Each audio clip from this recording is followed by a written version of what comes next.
أشهد أن لا إله إلا الله وحده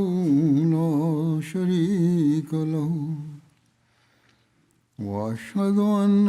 محمدا عبده ورسوله أما بعد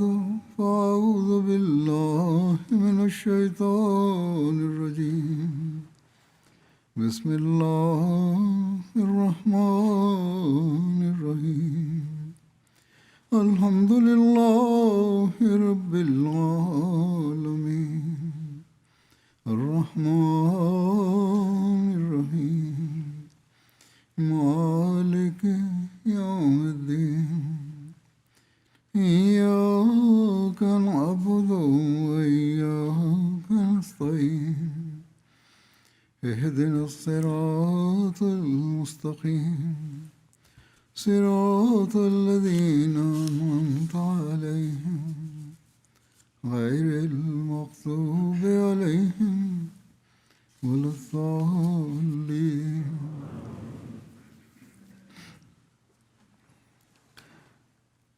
اپنے آقا کی پیروی میں حضرت مسیح موعود علیہ السلام کی توحید کے قائم کرنے کے لیے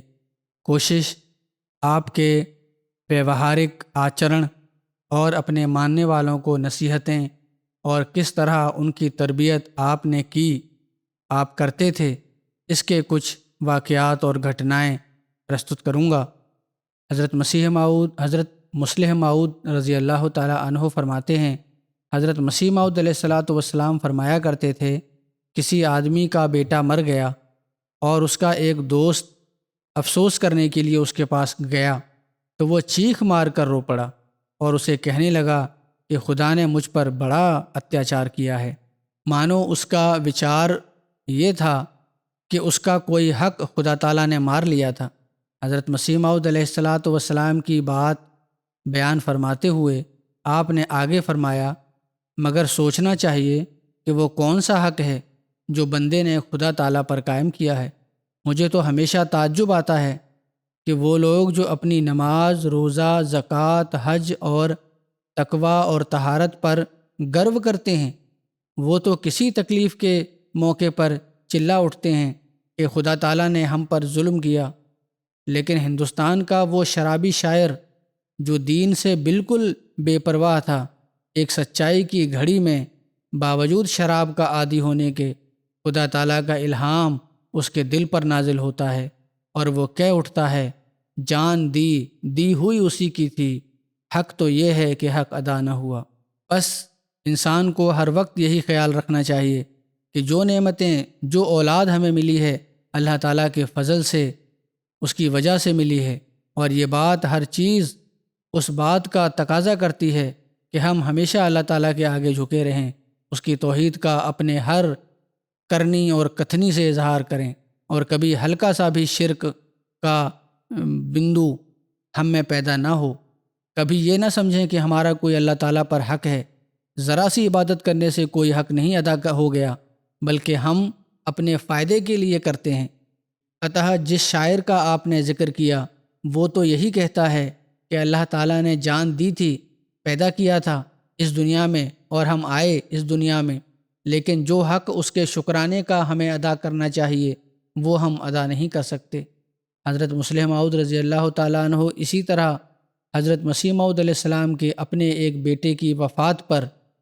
آپ نے جو پرتکریا دی اس کا واقعہ بیان کرتے ہوئے کہتے ہیں، مبارک احمد یہ چھوٹے بیٹے تھے، حضرت مسیح موعود علیہ السلام کے مبارک احمد، ان سے آپ کو بڑی محبت تھی اور اس کی بیماری میں آپ نے بڑا خیال رکھا۔ اس سے حضرت خلیفہ اول تک کو یہ خیال تھا کہ اگر مبارک احمد کا دیہانت ہو گیا تو حضرت مسیح موعود علیہ السلام کو بڑا صدمہ ہوگا۔ آخری وقت حضرت مولوی صاحب اس کی نبض دیکھ رہے تھے کہ حضرت مسیح موعود علیہ السلام کو کہا مشک لائیں، اور چونکہ ان کی نبض بند ہو رہی تھی، آپ پر اس خیال کا کہ اس کی وفات سے حضرت مسیح موعود علیہ السلام کو بہت صدمہ پہنچے گا، اس قدر اثر ہوا کہ آپ یعنی حضرت خلیفہ اول کھڑے کھڑے زمین پر گر گئے، یہ سوچ کر ہی کہ اس کے فوت ہونے سے حضرت مسیح موعود علیہ السلام کو کتنا صدمہ پہنچے گا۔ مگر جب حضرت مسیح موعود علیہ السلام کو معلوم ہوا کہ مبارک احمد کا دیہانت ہو گیا ہے تو اسی وقت نہایت صبر کے ساتھ دوستوں کو خط لکھنے لگ گئے کہ مبارک احمد کا دیہانت ہو گیا ہے۔ مگر اس امر پر گھبرانا نہیں چاہیے، یہ اللہ تعالیٰ کی ایک مشیت اور اس کی ایک اچھا تھی جس پر ہمیں صبر کرنا چاہیے۔ اور پھر باہر آ کر مسکرا کر تقریر کرنے لگ گئے کہ مبارک احمد کے متعلق خدا تعالیٰ کا جو الہام تھا وہ پورا ہو گیا۔ چنانچہ آپ کا ایک شعر بھی ہے کہ بلانے والا ہے سب سے پیارا، اسی پہ اے دل تو جاں فدا کر۔ اسی طرح حضرت مسلم موعود رضی اللہ تعالیٰ عنہ حضرت مسیح موعود علیہ السلام کی سیرت بیان کرتے ہوئے ایک جگہ فرماتے ہیں، حضرت مسیح موعود علیہ السلام سے ایک بات میں نے بارہا سنی ہے۔ آپ ترکیہ کے سلطان عبدالحمید خان کا جو معزول ہو گئے تھے، جو نرست ہو گئے تھے اپنے پد سے، ان کا ذکر کرتے ہوئے فرمایا کرتے تھے کہ سلطان عبدالحمید خان کی ایک بات مجھے بڑی ہی پسند ہے،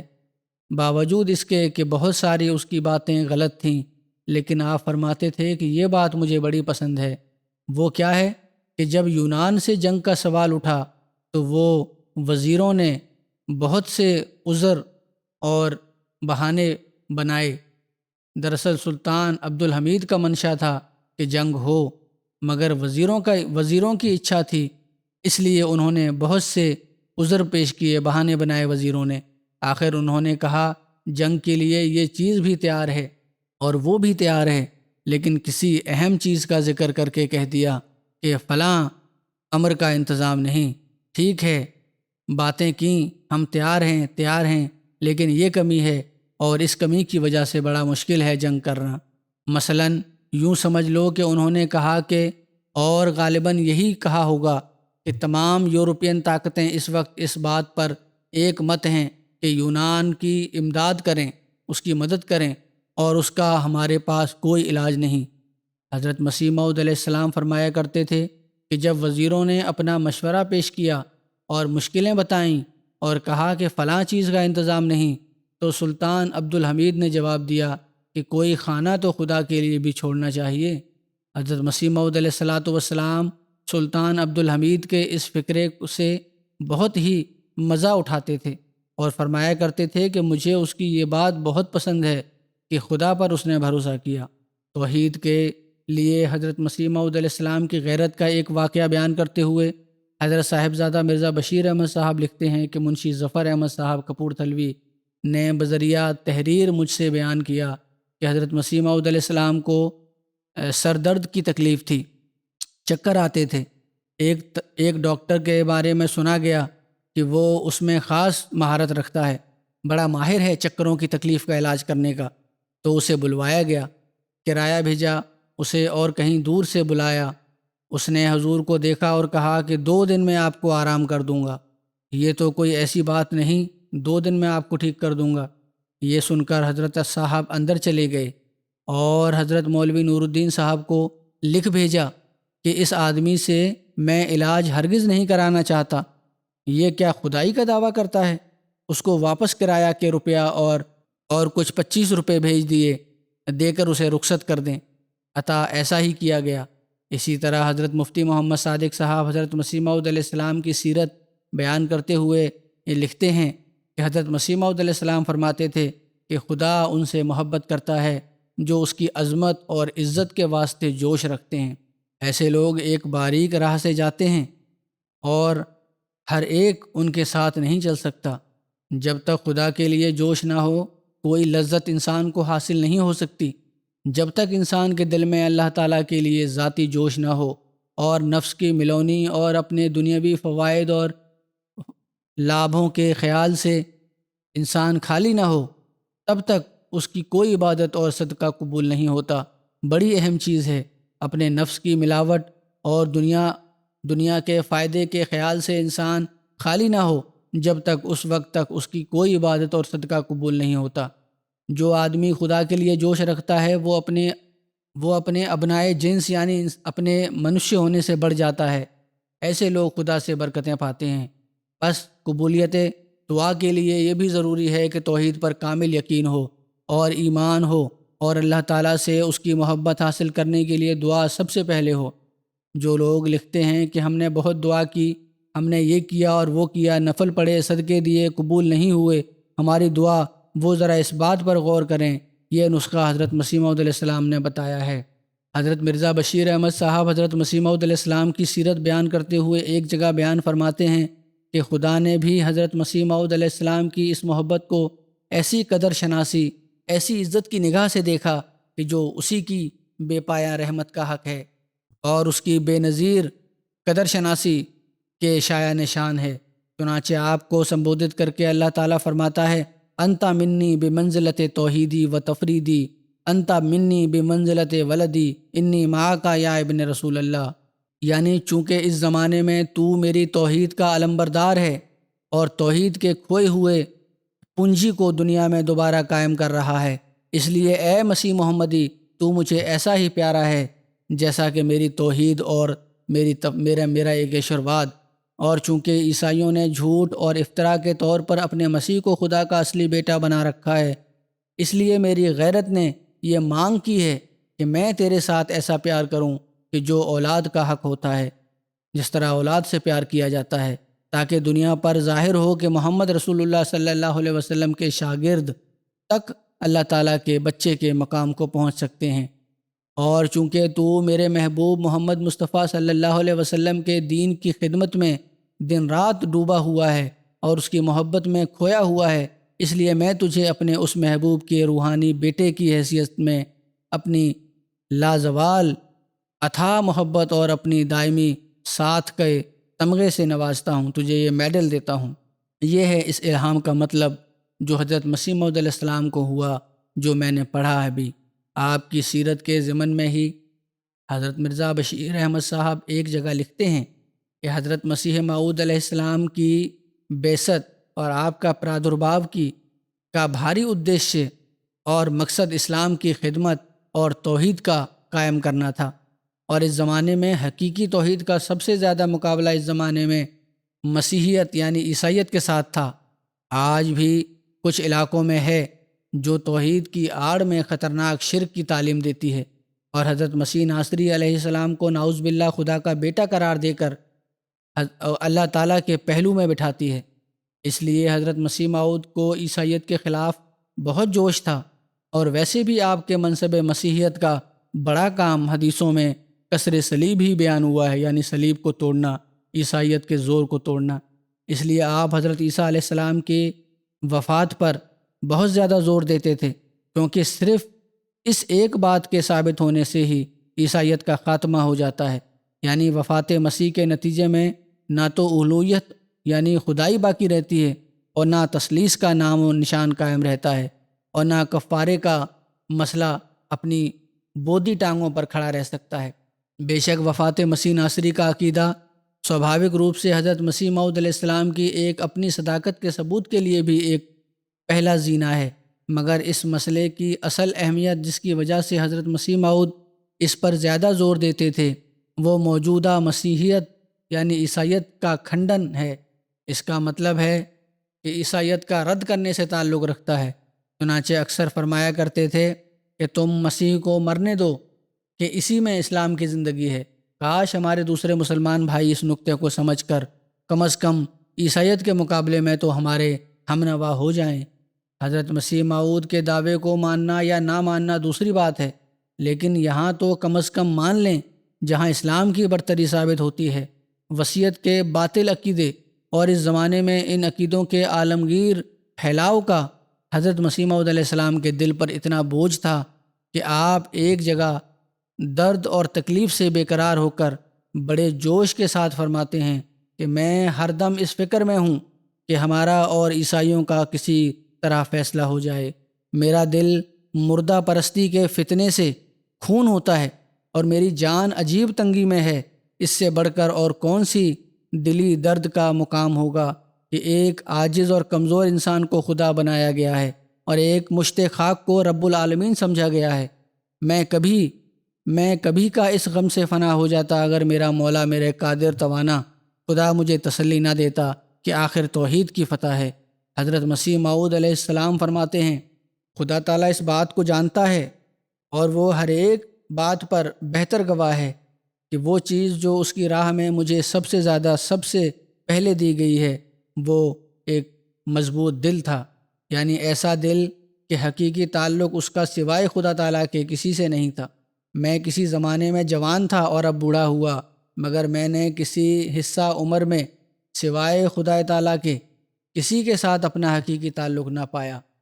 اسی تپش محبت کی وجہ سے میں ہرگز کسی ایسے مذہب پر راضی نہیں ہوا جس کے عقیدے خدا تعالیٰ کی عظمت اور وحدانیت کے خلاف تھے یا کسی قسم کی توہین کو لازم تھے۔ یہی وجہ ہے کہ عیسائی مذہب مجھے پسند نہ آیا، کیونکہ اس کے ہر ایک قدم میں خدا تعالیٰ کی توہین ہے۔ ایک کمزور انسان جو اپنے نفس کو بھی اپنے آپ کی مدد نہ کر سکا، اس کو خدا ٹھہرایا گیا۔ حضرت مفتی فضل الرحمن صاحب مہاجر ہیں، وہ بیان کرتے ہیں کہ میرے گھر میں ایک کے بعد ایک 2 لڑکیاں پیدا ہوئیں، 2 بیٹیاں پیدا ہوئیں، ایک دوسرے کے بعد،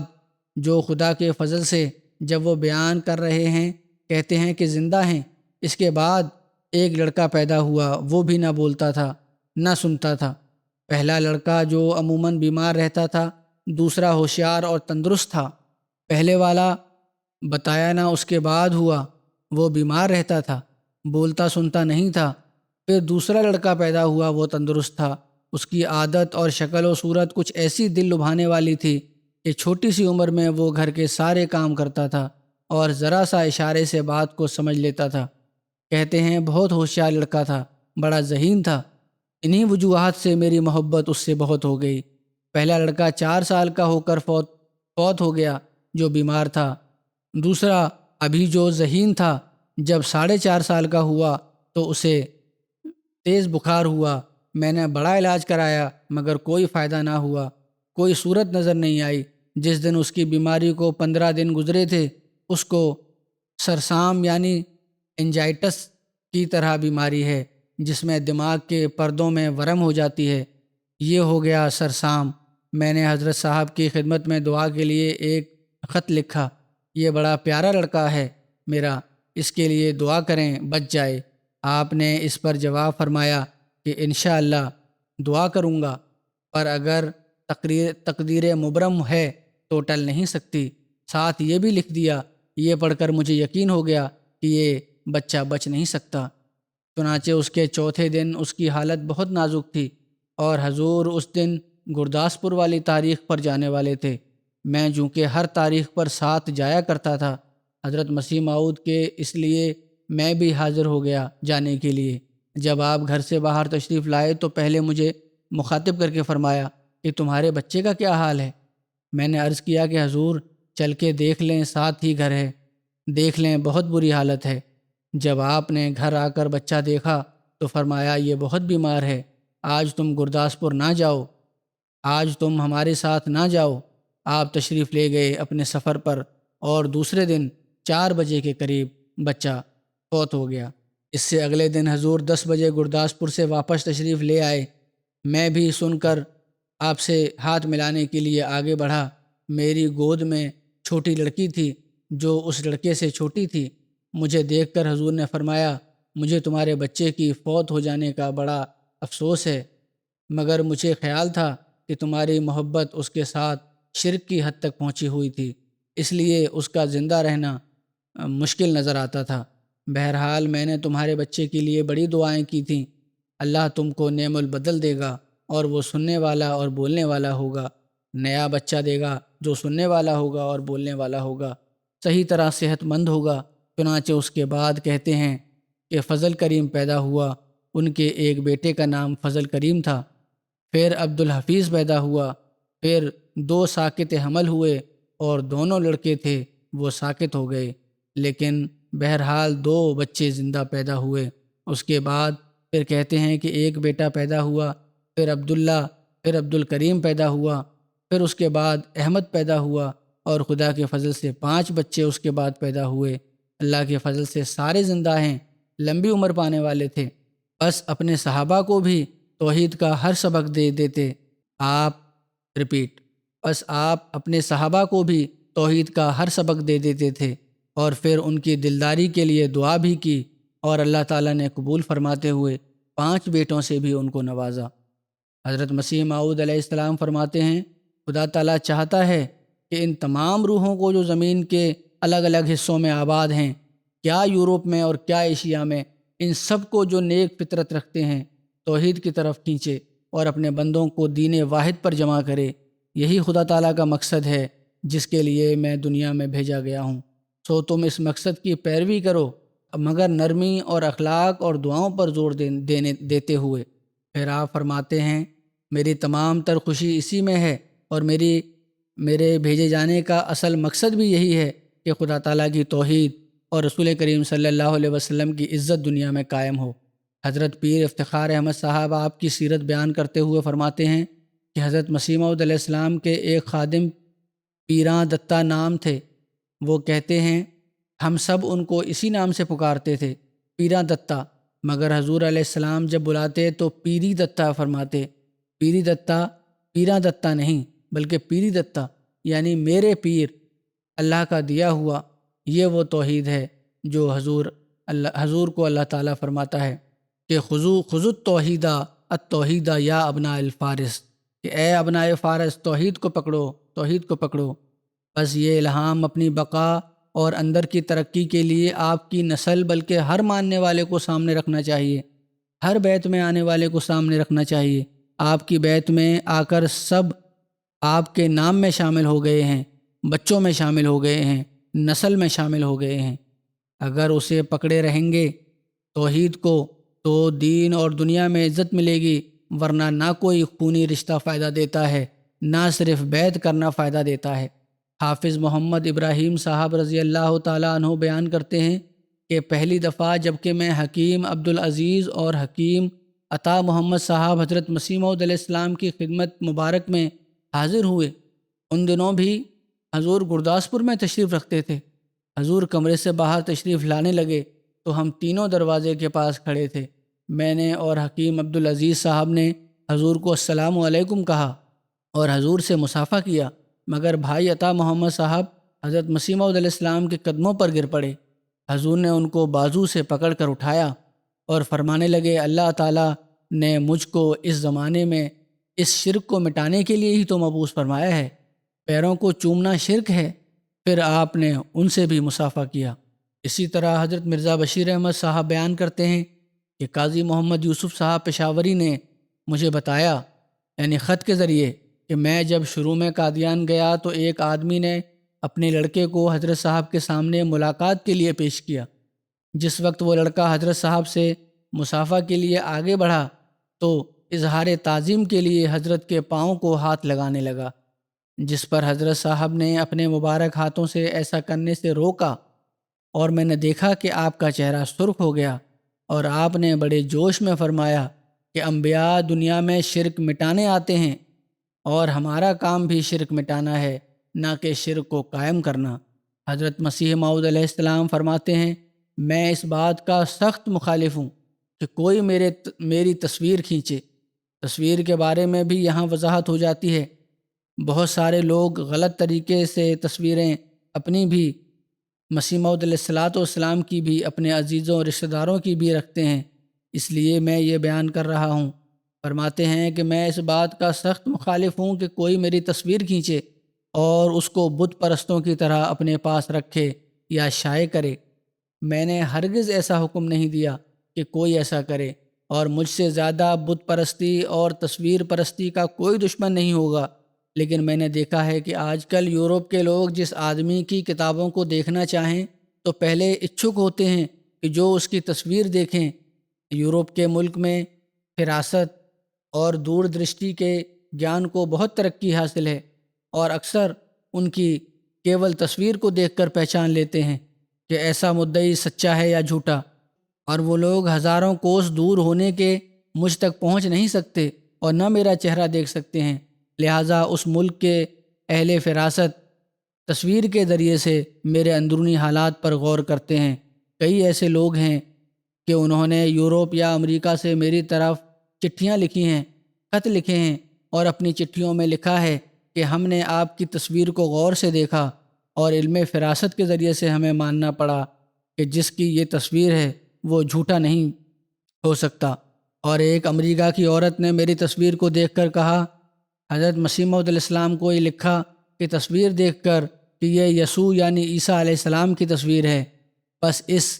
غرض سے اور اس حد تک میں نے اس طریقے کو جاری ہونے میں مصلحتاً خاموشی اختیار کی ہے، اس لیے میں نے اجازت دی ہے کہ تصویر کھینچنے کی، ورنہ اگر شرک پھیلے تو قطعاً منع ہے۔ فرمایا، وَإِنَّمَا الْأَعْمَالُ بِالنِّيَّاتِ، اور اعمال کا دار و مدار نیتوں پر ہے، اور میرا مذہب یہ نہیں ہے کہ تصویر کی حرمت پوری طرح سے تصویر کو حرام قرار دیا جائے۔ میں یہ بھی نہیں کہتا کہ کوئی حرام ہے تصویر کھینچنا۔ قرآن شریف سے ثابت ہے کہ فرقہ جن حضرت سلمان کے لیے تصویریں بناتے تھے، اور بنی اسرائیل کے پاس لمبے سمے تک نبیوں کی تصویریں رہیں۔ بنی اسرائیل کے پاس جو تصویریں ہوتی تھیں نبیوں کی، جن میں حضرت صلی اللہ علیہ وسلم کی بھی تصویر تھی، اور حضرت صلی اللہ علیہ وسلم کو حضرت عائشہ کی تصویر ایک پارچہ ریشمی پر جبرائیل علیہ السلام نے دکھائی تھی، اور پانی میں کچھ پتھروں پر جانوروں کی تصویریں قدرتی طور پر چھپ جاتی ہیں۔ جہاں زلزلے آتے ہیں، وہاں پہاڑوں پہ جہاں دب جاتے ہیں، ان کی تصویریں نقش ہو جاتی ہیں۔ اور یہ آلہ جس کے ذریعے سے اب تصویریں لی جاتی ہیں، یعنی کیمرہ، حضرت صلی اللہ علیہ وسلم کے وقت میں ایجاد نہیں ہوا تھا، اور یہ نہایت ضروری آلہ ہے جس کے ذریعے سے بعض بیماریوں کی بھی پہچان ہو سکتی ہے۔ بس صرف تصویروں والی بات نہیں ہے، بلکہ آپ نے فرمایا کہ اس سے بیماریوں کی بھی پہچان ہو سکتی ہے۔ اب تو اور بھی آگے بڑھ گیا ہے یہ نظام، ایکس رے کا تھا اس زمانے میں، تو فرمایا ہو سکتا ہے۔ اور ایک اور اعلیٰ تصویر کا نکلا ہے جس کے ذریعے سے انسان کی تمام ہڈیوں کی تصویر کھینچی جاتی ہے ایکس رے کے ذریعے سے، اور وجو المفاصل و نقرس وغیرہ امراض کی تشخیص کے لیے اس آلہ کے ذریعے سے تصویر کھینچتے ہیں اور مرض کی حقیقت معلوم کرتے ہیں۔ اب تو اسکیننگ، MRI وغیرہ اور بھی بہت ساری چیزیں ہونے لگ گئی ہیں۔ تو ان آلوں، ان اپکرنوں کی جس حد تک اس زمانے میں تھا، جس حد تک اس زمانے میں تھا، اس کی آپ نے ویاکھیا کی ہے کہ یہ تو بڑے ہی فائدہ مند اپکرن ہیں۔ اس لیے یہ کہنا کہ بالکل اس کے سامنے ہی نہ جاؤ، یہ بھی غلط ہے۔ مقصد نیک ہونا چاہیے، انما الاعمال بالنیات۔ پھر ٹھیک ہے، جب صحیح ہے، شرک نہیں ہونا چاہیے۔ فرمایا ایسا ہی فوٹو کے ذریعے سے بہت سے علمی فوائد ظہور میں آتے ہیں۔ تصویر جو عام فوٹو ہے اس کے ذریعے بھی آئے ہیں، لیکن جیسا کہ بعض انگریزوں نے فوٹو کے ذریعے سے دنیا کے کل جانداروں، یہاں تک کہ طرح طرح کی ٹڈیوں کی تصویریں اور ہر ایک قسم کے پرند اور چرند کی تصویریں اپنی کتابوں میں چھاپ دی ہیں۔ اور آج کل تو الگ الگ چینل بھی چل رہے ہیں، مثلا نیشنل جیوگرافی ہے یا اور ہیں، یہ تو بڑی تفصیل سے جانوروں کی تفصیلات بھی دیتے ہیں تصویریں کھینچ کے۔ بہرحال آپ فرماتے ہیں کہ جس سے علمی ترقی ہوئی ہے، بس کیا گمان ہو سکتا ہے کہ وہ خدا جو علم کی ترغیب دیتا ہے وہ ایسے اپکرنوں کا استعمال کرنا حرام قرار دے جس کے ذریعے سے بڑے بڑے مشکل بیماریوں کی پہچان ہوتی ہے اور اہل فراست کے لیے ہدایت پانے کا ایک ذریعہ ہو جاتا ہے۔ یہ تمام جہالتیں ہیں جو پھیل گئی ہیں۔ فوٹو کو حرام کہنا یا یہ کہنا کہ یہ غلط ہے، منع ہے، ہاں نیت نیک ہو۔ فرمایا ہمارے ملک کے مولوی چہرہ شاہی سکہ کے روپیہ اور دونیاں، چونیاں اور اٹھنیاں اپنی جیبوں میں، اپنے گھروں میں کیوں باہر نہیں پھینکتے؟ اگر یہ مولوی جو اتنے شدت پسند ہیں تو یہ جو ہمارے کوئنس ہیں، سکے ہیں، روپے ہیں، نوٹ ہیں، ان کے اوپر تصویریں چھپی ہوئی ہیں بادشاہوں کی، وہ کیوں نہیں گھروں سے باہر پھینک دیتے؟ کیوں اپنی جیبوں میں لیے پھرتے ہیں؟ کیا ان سکوں پر تصویریں نہیں؟ افسوس کہ یہ لوگ ناحق عقل کے خلاف باتیں کرتے ہیں، مخالفوں کو اسلام پر ہنسی کا موقع دیتے ہیں۔ اسلام نے تمام ویرتھ کام اور ایسے کام جو شرک کے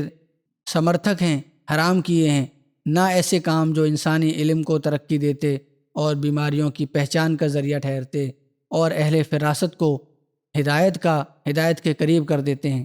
لیکن میں ہرگز پسند نہیں کرتا کہ میری جماعت کے لوگ بغیر ایسی ضرورت کے، جو کہ مضطر کرتی ہے، مجبور کرتی ہے، وہ میری فوٹو کو عام طور پر شائع کرنا اپنا کسب اور پیشہ بنا لیں۔ نیک مقصد ہو تو ٹھیک ہے، کمانے کا ذریعہ نہ بنا لو ان تصویروں کو، کیونکہ اسی طرح دھیرے دھیرے بدعتیں پیدا ہوتی ہیں اور شرک تک پہنچتی ہیں۔ اس لیے میں اپنی جماعت کو اس جگہ بھی نصیحت کرتا ہوں کہ جہاں تک ان کے لیے ممکن ہو ایسے کاموں سے دور رہیں۔ کچھ صاحبوں کے میں نے کارڈ دیکھے ہیں اور ان کے پیچھے کے کنارے پر اپنی تصویر دیکھی ہے۔ میں ایسی اشاعت کا سخت مخالف ہوں اور میں نہیں چاہتا کہ کوئی شخص ہماری جماعت میں سے ایسے کام کرے۔ ایک صحیح اور مفید مقصد کے لیے کام کرنا اور بات ہے، اور ہندوؤں کی طرح جو اپنے بزرگوں کی تصویریں جا بجا دیواروں پر نصب کرتے ہیں یہ اور بات ہے۔ اور ہمیشہ دیکھا گیا ہے کہ ایسے ویرتھ کام شرک کا کارن بن جاتے ہیں، یعنی شرک کی طرف لے جانے والے ہوتے ہیں، اور بڑی بڑی خرابیاں ان سے پیدا ہوتی ہیں، جیسا کہ ہندوؤں اور عیسائیوں میں پیدا ہو گئی ہیں۔ اور میں امید رکھتا ہوں کہ ہر آدمی میرے نصیحتوں کو عظمت اور عزت کی نظر سے دیکھتا ہے، اور میرا سچا پیروی کرنے والا وہ ہے اس حکم کے بعد اور ایسے کاموں سے دور ہٹ جائے، ورنہ وہ میری ہدایتوں کے برخلاف اپنے آپ کو چلاتا ہے اور شریعت کی راہ سے گستاخی کرتا ہے۔ بس بڑے غور سے ہمیں یہ دیکھنا چاہیے کہ ہمارا تصویر لگانے کا مقصد کیا ہے۔ کسی بھی طرح شرک کی طرف لے جانے والا یہ مقصد نہ ہو۔ تصویروں کو سلام کرنا، ان کے آگے جھکنا، یہ سب مشرکانہ خیالات ہیں۔ بعض لوگ اب ہندوؤں میں یہی ہوتا ہے کہ تصویریں پرانی لگاتے ہیں فوت شدہ کی، اور ساتھ ہار ٹانگ دیتے ہیں ان کے اوپر۔ بعض اپنے فوت شدہ اپنے عزیزوں اور پیاروں کو، یہاں بھی ہمارے اندر بھی بعض دفعہ رواج ہو گیا ہے، بعض جگہوں پر کے تصویریں بنا کر پھر اپنے ساتھ ان کی جو گروپ فوٹو فیملی کا کھینچ رہے ہوتے ہیں تو ساتھ اپنے بڑی سی فریم لگا کے اپنے ساتھ رکھ لیتے ہیں کہ یہ ہمارے بزرگ جو فوت ہو گئے وہ ان کی تصویر ہے، وہ بھی ہمارے ساتھ شامل ہو گئے۔ تو یہ سب شرک ہے۔ آپ نے فرمایا یہ غلط باتیں ہیں، یہ بدعات ہیں اور ان سے بچنا چاہیے۔ بعض لوگ شادیوں کی تصویروں میں بھی اس طرح کھنچوا لیتے ہیں کہ بعض رپورٹیں مجھے ملتی ہیں صرف نیک مقصد کے لیے یا اپنی یادگار کے طور پر اپنے البم میں رکھنے کے لیے تصویریں اگر کھینچیں تو یہ تو جائز ہے، لیکن اس کو ایک بدعت بنا لینا اور صرف لگا کے پھر اس پہ دیکھنا اور سلام کرنا صبح اٹھ کے، یہ چیزیں غلط ہیں، جیسا کہ حضرت مسیح موعود علیہ السلام نے فرمایا۔ حضرت صوفی غلام محمد صاحب بیان کرتے ہیں کہ امریکہ ولایت کے بعض لوگوں نے اچھا کی تھی کہ ہم مدعی مسیح موعود علیہ الصلاۃ والسلام کی تصویر دیکھنا چاہتے ہیں، اس لیے حضور کا فوٹو لیا گیا تھا۔ یہاں عبد المحی نام ایک عرب رہتے تھے، انہوں نے بہت سے کارڈ چھپوائے اور اس پر حضور کی تصویر بھی چھپوائی تھی۔ جب حضور کو یہ معلوم ہوا کہ کارڈوں پر شائع ہوئی ہے، پوسٹ کارڈوں پر، حضور بہت ناراض ہوئے اور فرمایا کہ ہم نے ایک دینی ضرورت کے لیے اپنی تصویر یا فوٹو کھنچوائی تھی، ہم اس کو پسند نہیں کرتے کہ ہماری تصویر کو روزگار کا ذریعہ بنایا جائے جو شرک کی طرف لے جانے والی ہو۔ چنانچہ وہ کارڈ سارے پھاڑ دیے گئے۔ حضرت مولانا غلام رسول صاحب راجکی بیان کرتے ہیں کہ جب میں نے حضرت مسیح موعود علیہ السلام کی بیعت کی اور میں نے حضور اقدس کی خدمت میں یہ لکھا کہ میں اس قسم کے وظیفے کیا کرتا ہوں، اور یہ بھی عرض کیا کہ جب سے میں بیعت کر کے آیا ہوں، اس طرف سے پیر جن کے مرید ان کے کہنے سے ان کا تصور پکاتے ہیں، میں اس وچار سے کہ جب ادنا چھوٹے چھوٹے پیروں کا ان کے مرید تصور پکاتے ہیں تو میرے پیشوا اور مرشد جو خدا کے مسیح اور مہدی موعود ہیں، میں ان کا تصور کیوں نہ پکاؤں، یعنی تصور میں تصویر اپنے دل میں بٹھا لوں اور پھر ہر روز اس کو تصویر کو لے کر اپنے ہر مقصد کو پورا کرنے کی کوشش کروں، تو آپ کا تصور جو ان سب پیروں کے تصور سے زیادہ برکت اور مفید اور مناسب ہوگا۔ آپ نے فرمایا آپ تو مسیح موعود ہیں، تو باقی پیر فقیر تو پتہ نہیں جائز ہیں بھی کہ نہیں، ان کے تصور کے لوگ لیے پھرتے ہیں، تو میں کیوں نہ آپ کا تصور ہر وقت دل میں لیے پھروں۔ جب حضرت اقدس مسیح موعود علیہ السلام کی سیوا میں نے یہ لکھا، راجکی صاحب کہتے ہیں تو حضرت مولوی عبد الکریم صاحب کے ہاتھ کا لکھا ہوا خط حضرت مسیح موعود علیہ السلام کی طرف سے مجھے ملا، جس میں یہ لکھا ہوا تھا کہ تصور مخلوق سے سوائے شرک کے اور کوئی نتیجہ نہیں۔ یہ تصور جو تم کرتے ہو یہ سوائے شرک کے اور کچھ نہیں پیدا ہوگا اس سے۔ اللہ تعالیٰ کے ذکر کے لیے اللہ کا اسم ہی کافی ہے، اس کا نام ہی کافی ہے، اور درود شریف وہ پڑھنا چاہیے جو حضرت صلی اللہ علیہ وسلم کی سنت کی مہر ہے، جس پر اس خط کے موسم ملنے پر اس خط کے ملنے کے بعد میں نے اسی پل سے تصور کو بھی ترک کر دیا اور پچھلا سلسلہ وظیفوں کا بھی ایک دم چھوڑ دیا۔ حضرت ماسٹر سید نذیر احمد صاحب کہتے ہیں کہ مجھ سے سید فضل شاہ صاحب مرحوم مہاجر قادیان نے بیان کیا کہ ایک دفعہ ایک دوست نے حضرت مسیح موعود علیہ السلام سے کیمیا گری کے بارے میں پوچھا، تو حضور علیہ السلام نے فرمایا کہ کیمیا گر رزق کی تلاش میں، روزی روٹی کی تلاش میں یوں مارے مارے پھرتے ہیں، مگر وہ ان صحیح اسباب سے کام نہیں لیتے جو اللہ تعالیٰ نے جائز طریقے پر روزی روٹی کے حاصل کرنے کے لیے مقرر کیے ہیں۔ کیمیا گروں کو مقام توکل نہیں ملتا، تبھی تو وہ صحیح اور جائز مادھیموں کو چھوڑ کر خود ایک راہ بنا لیتے ہیں اور نہیں جانتے کہ خدا فرماتا ہے فی السماء رزقکم، فرماتا ہے کہ فی السماء رزقکم وما توعدون۔ ہم تو ایسے منحوسوں کو سب سے بڑا مشرک سمجھتے ہیں۔ خدا اپنے کلام پاک کریم میں مومن کو ایک کیمیا کا نسخہ بتاتا ہے جس پر عمل کرنے سے اللہ تعالیٰ تو رزق دیتا ہے آسمان سے جیسا کہ اس نے وعدہ کیا ہے، لیکن وہ انہی کو ملتا ہے جو اس کی طرف جھکنے والے ہوتے ہیں۔ فرماتے ہیں کہ مومن کو یہ کیمیا کا نسخہ بتلاتا ہے جس پر عمل کرنے سے انسان حقیقی کیمیا گر ہو جاتا ہے اور خدا اس کی ہر ضرورت کو خود پورا کرتا رہتا ہے۔ خدا فرماتا ہے وَمَن يَتَّقِ اللَّهَ يَجْعَل لَّهُ مَخْرَجًا وَيَرْزُقْهُ مِنْ حَيْثُ لَا يَحْتَسِبُ۔ دیکھ لو جب متقی کو تمام جہانوں کی نعمتیں دی جاتی ہیں تو پھر کس کا محتاج ہو سکتا ہے؟ جو تقوی اختیار کرتا ہے انہیں اللہ تعالیٰ ان کے لیے سامان پیدا کر دیتا ہے اور ایسی جگہوں سے رزق عطا کرتا ہے ان کو کہ ان کے وہم و گمان میں نہیں ہوتا۔ تو فرمایا کہ جب دنیا جہان کی نعمتیں جاتی ہیں تو وہ پھر کس کا محتاج ہو سکتا ہے متقی؟ میں تو کہتا ہوں کہ اگر کیمیا گر اپنا وہ وقت جو کیمیا گری میں نشٹ کرتا ہے اپنے پیدا کرنے والے کے لیے اتنا وقت اگر لگائے تو اپنی سب من مانی مرادیں پالیں، بشرطے کہ وہ تقوی پر صحیح طور پر قائم ہو جائیں۔ نیک فطرت لوگوں پر آپ کی توحید کے کلام اور آپ کا اس کے لیے جو عمل تھا اس کا کس طرح اثر ہوتا تھا، اس بارے میں ایک مخلص بزرگ کی روایت حضرت مرزا بشیر احمد صاحب نے بیان فرمائی ہے۔ میر عبد الرحمن صاحب رنج افسر بارہ مولہ کشمیر نے ایک خط میں مجھے لکھا کہ میرے پتا پہلے حنفی تھے پھر اہل حدیث ہوئے، اس وقت تو اپنے دوست مولوی محمد حسن صاحب مرحوم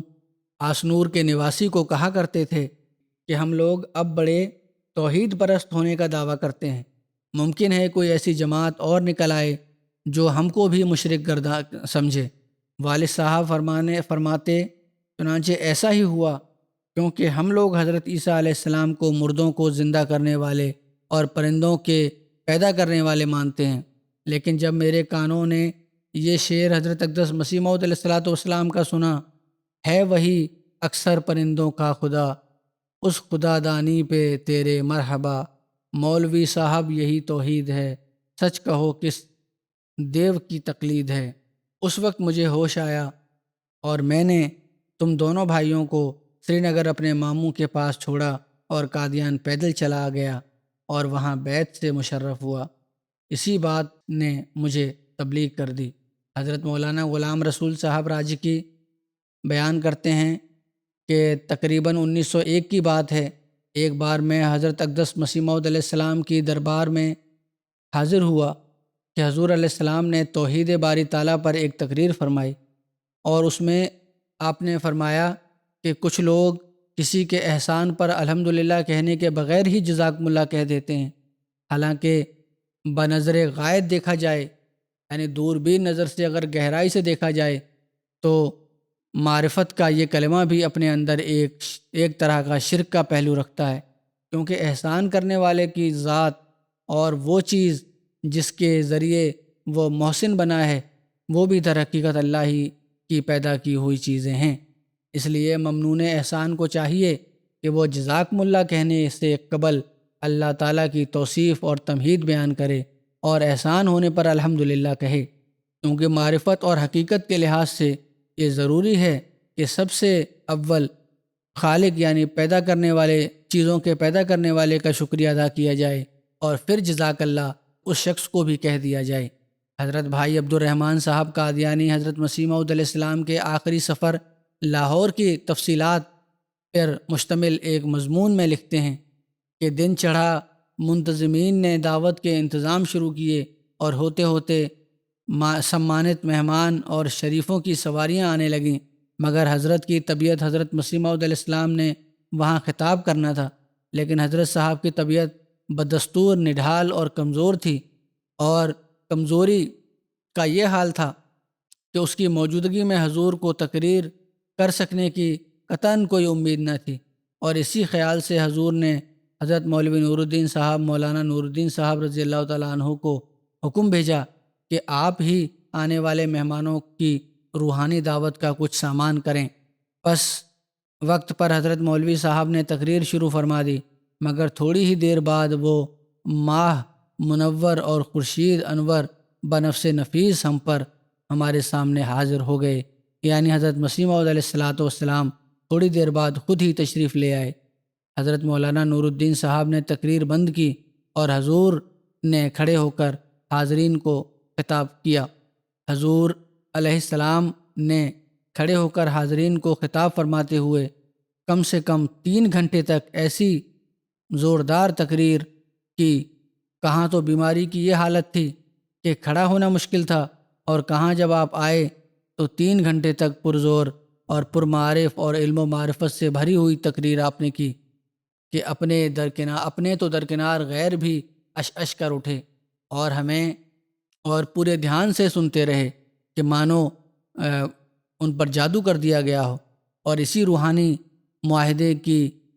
ایسی لذت ان کو محسوس ہوئی کہ جس نے جسمانی روزی روٹی سے بھی ان کو بے پرواہ کر دیا۔ حضور کی تقریر میں ایسی روانی تھی کہ نوٹ کرنا مشکل ہو رہا تھا، اور بیان میں اتنی قوت اور شوکت تھی کہ بھرے مجمع میں کسی کی سانس کی حرکت بھی محسوس نہ ہوتی تھی، اور حضور اس جوش سے تقریر کرتے چلے جا رہے تھے کہ زور کی تقریر کے ساتھ ساتھ حضور خود بھی سامعین کی طرف بڑھے چلے جا رہے تھے۔ میں نے اپنی آنکھوں سے دیکھا اور اس بات کو اچھی طرح نوٹ کیا کہ حضور میز سے کئی مرتبہ چند قدم آگے بڑھ جاتے رہے۔ حضور کو میز کو آگے لے کر نہ کھڑے تھے، بلکہ میز حضور کے پیچھے کھڑی تھی، یعنی جو میز لگی ہوئی تھی یہ نہیں تھا کہ اس کے پیچھے کھڑے ہو کر آپ تقریر کر رہے تھے، بلکہ آگے کھڑے ہو کر تقریر کر رہے تھے، اس لیے تقریر کے دوران جوش میں 1-2 قدم آگے بھی چلے جاتے تھے۔ حضور کی تقریر ڈاکٹر سید محمد حسین شاہ صاحب کے مکان کے صحن میں زیادہ سے زیادہ حضور کے دیہانت سے 10 دن پہلے ہوئی تھی، جس کی تکمیل تبلیغ اور اتمام حجت کے نام سے یاد کیا کرتے تھے، اور ماہر علوم حیت انگریز سے مکالمہ خواجہ کمال الدین صاحب کے مکان پر اس سے پہلے پورا ہو چکا تھا، یعنی بڑا تبلیغی قسم کا دورہ تھا وہ۔ ان تقریروں کے علاوہ کئی چھوٹی بڑی تقاریر حضور نے فرمائیں۔ پھر لکھتے ہیں، اسی دوران میں کچھ ہندو عورتیں پیغام صلح کی تصنیف کے دوران حضرت کے درشن کے ادیشیہ سے ایک وفد کی صورت میں حاضر ہوئیں، جبکہ حضور ڈاکٹر سید محمد حسین شاہ صاحب کے مکان میں بیٹھے ہوئے تھے۔ حضور چونکہ بہت مصروف تھے، ان کو جلدی رخصت کرنا چاہا، مگر انہوں نے کہا اور زور دیا کہ کوئی نصیحت فرمائیں۔ انہوں نے کچھ ایسے رنگ میں درخواست کی کہ حضور نے باوجود بہت مصروف ہونے کے ان کی درخواست کو قبول کرتے ہوئے توحید کی تلقین فرمائی اور بت پرستی سے منع کیا۔ خدا سے دعا اور پرارتھنا کی تاکید کی۔ یہ واقعہ بالکل آخری 1-2 دن کا ہے۔ دراصل وہ عورتیں بہت دیر ٹھہرنا اور بہت کچھ حضور کی زبان سے سننا چاہتی تھیں، مگر حضور کی انتہائی مصروفیت کی وجہ سے مجبوراً جلدی چلی گئیں۔ اسی طرح حضور کی ایک اور تقریر اپنے کچھ فکروں کی وجہ سے اور آخری ہونے کی وجہ سے خاص طور پر مشہور اور ہر ایک کی زبان پر عام ہے، جس میں حضور نے فرمایا تھا کہ عیسیٰ مسیح کو مرنے دو کہ اس میں اسلام کی زندگی ہے، مسیح محمدی کو آنے دو کہ اسی میں اسلام کی بزرگی ہے۔ یہ تھا آپ کی توحید کا کہ قیام کے لیے تڑپ،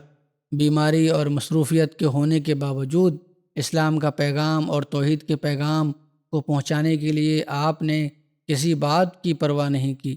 بس یہ توحید کا پیغام پہنچانے اور اس کو اپنی زندگیوں کا حصہ بنانے کے لیے بھرپور کوشش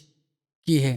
جو آج مسیح محمدی کے غلاموں کا کام ہے۔ اللہ تعالی ہمیں اس کام کو سر انجام دینے کی توفیق عطا فرمائے۔ دنیا کے حالات اور خاص طور پر مسلم دنیا کے حالات کے لیے پتہ ہی ہے ہر ایک کو کہ کیا ہو رہے ہیں۔ بہت دعا کی ضرورت ہے۔ جنگ بندی کہنے کو تو ہوتی ہے، جنگ بندی کہنے کو تو ہوئی ہے، لیکن یہ دیر تک نظر نہیں آتی، بلکہ ابھی سے دراڑیں پڑنی شروع ہو چکی ہیں۔ اسرائیلی حکومت کوشش ہے کہ کسی طرح لبنان پر حملہ کر کے ایرانیوں کو غصہ دلائے اور وہ جواب دیں۔ اب تو بعض یورپین لیڈروں نے بھی اس فعل کی مذمت کی ہے۔ کوئی تو آواز اٹھائی، کم از کم کچھ نہ کچھ تو اخلاقی ادوار کا اظہار کیا ہے ان لوگوں نے، لیکن یہ یہیں تک رہیں گے، اتنا ہی اخلاق ہے ان کے، اس سے زیادہ یہ نہ کوشش کرنا چاہتے ہیں، نہ ان میں ہمت ہے اور نہ طاقت۔ بہرحال ہمیں دعا کرنی چاہیے، اللہ تعالیٰ مسلمان دنیا پر رحم کرے۔